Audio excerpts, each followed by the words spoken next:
ఒకప్పుడు జంతువులు మనుషులు సఖ్యతగా ఉండే ఓ అందమైన నగరం ఉండేది. ఒక రాత్రి ఆకాశం చీల్చుకుంటూ వచ్చిన ఒక ప్రకాశవంతమైన గ్రహశకలం చిన్న పిల్లిని తాకింది. ఆ పిల్లి ఒక అద్భుతమైన శక్తితో ఓ వీరుడిగా మారింది. కాని ఒక చెడు శాస్త్రవేత్త జంతువుల్ని తన నియంత్రణలోకి తీసుకుని నగరాన్ని కుదిపాడు.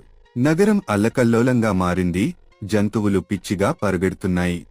వీరుడు పిల్లి తన మిత్ర మ్యూస్తో కలిసి ఓ రహస్య ప్రయోగశాలలో పరిష్కారాన్ని సిద్ధం చేశాడు. అతను భయంకరమైన రాత్రి చెడు శాస్త్రవేత్తతో పైకప్పుపై ఘోరమైన యుద్ధం చేశాడు.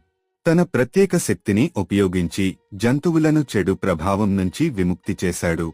ప్రజలు ఆనందంగా ఉప్పొంగారు. హీరో పిల్లికి విగ్రహం కూడా కట్టారు.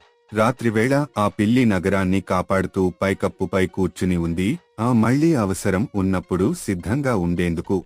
దయచేసి అందరూ సబ్స్క్రైబ్ చేయండి.